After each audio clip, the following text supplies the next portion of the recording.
नमस्कार साथियों, मैं हूं राकेश और आप first flight study point channel को देख रहे हैं। 134 से हरियाणा की जो जद्दोजहद चल रही थी एडमिशन को लेकर, शायद वो अब ख़त्म होती नज़र आ रही है।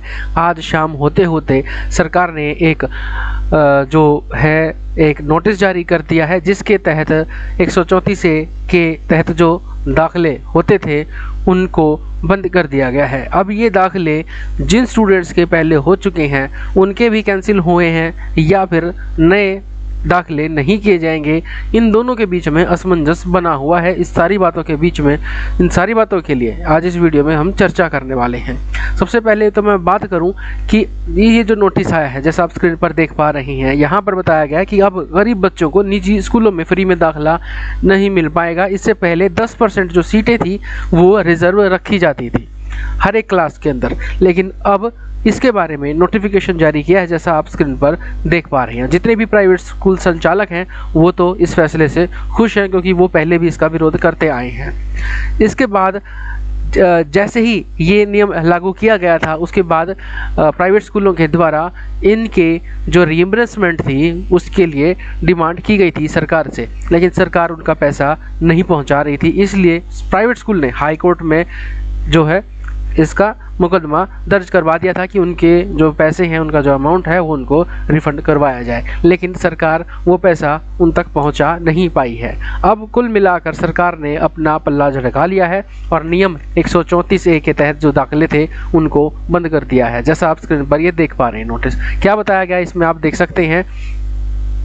ये देखिए, निजी स्कूल संचालकों ने रूल को लेकर सवाल खड़े करते हुए पहले शिक्षा विभाग के आला अफसरों की शरण ली थी। जो हायर अथॉरिटी है उनके बारे में उनके पास वो गए थे।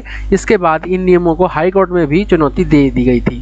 134 से एक राइट टू एजुकेशन एक्ट है, जिसमें बच्चों को शिक्षा का अधिकार दिया गया है। इसी क्रम में राज्य सरकार ने 28 मार्च 2022 को अधिसूचना जारी की गई थी। हरियाणा राज्य स्कूल शिक्षा विभाग के अतिरिक्त मुख्य सचिव आनंद मोहन शरण की तरफ से इस आशय की सूचना जारी कर दी गई है। ये जो आपने यहाँ पर अभी नोटिस जो देखा है। वैसे इस नियम को लेकर निजी स्कूल संचालकों और अभिभावकों के बीच भारी खींचतान राज्य के अधिकांश जिलों में चली आ रही थी, क्योंकि स्कूल एडमिशन के लिए मना करते थे और अभिभावक जिनके बच्चों को स्कूल अलॉट हुए थे वो स्कूल में पहुंचकर एडमिशन की मांग कर रहे थे, और इनके बीच रस्साकशी काफ़ी लंबे समय से देखी जा रही थी।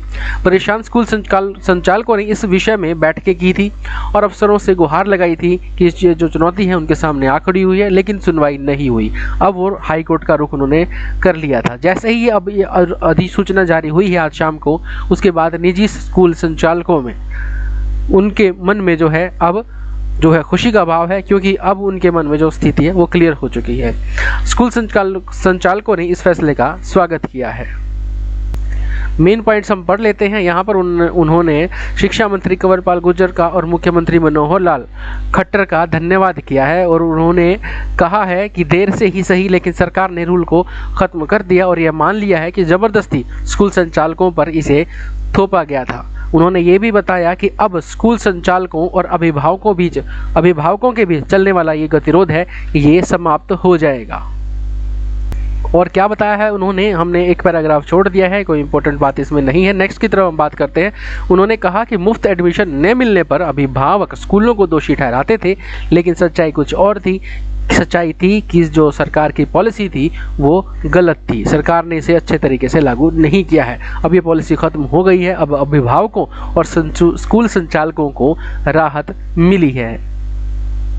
अब इम्पोर्टेंट बात जिसका आप इंतजार कर रहे होंगे कि जो स्टूडेंट पहले से स्टडी करते आ रहे हैं इस स्कीम के तहत, उनके एडमिशन का क्या होगा, क्या उन्हें भी फीस देनी पड़ेगी, इसके बारे में यहाँ कुछ बताया गया है। उन्होंने सौरभ कपूर ने बताया कि सरकार ने 28 मार्च 2022 से रूल 134A को ख़त्म कर दिया है। ये जो नोटिस है इसके अंदर यहाँ पर मेंशन है कि 28 मार्च 2022 से, तो यहाँ से हम अनुमान लगा सकते हैं कि 28 मार्च 2022 से इस रूल को ख़त्म किया गया है। लेकिन नोटिफिकेशन में ये क्लियर नहीं बताया गया कि जो स्टूडेंट पहले से पढ़ रहे हैं उन्हें कैसे पढ़ाया जाएगा, मीन्स उनकी फ़ीस ली जाएगी या नहीं।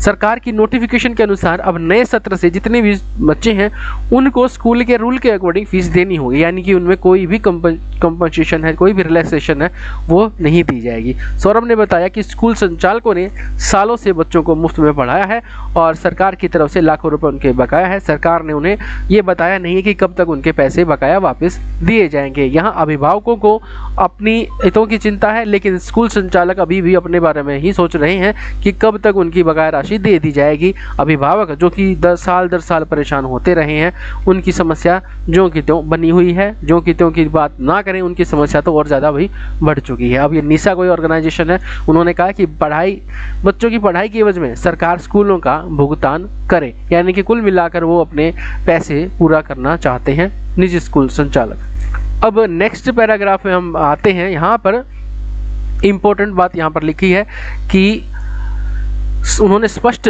कहा कि सरकार यह भी स्पष्ट करे कि 75,000 जो विद्यार्थी 134A के तहत स्कूलों में पढ़ रहे हैं उनका क्या होगा, और 9वीं से 12वीं कक्षा में जो 134A के तहत पढ़ रहे विद्यार्थियों की भुगतान राशि सरकार घोषित करे, ताकि उनके भुगतान के लिए भी स्कूल आवेदन कर सकें।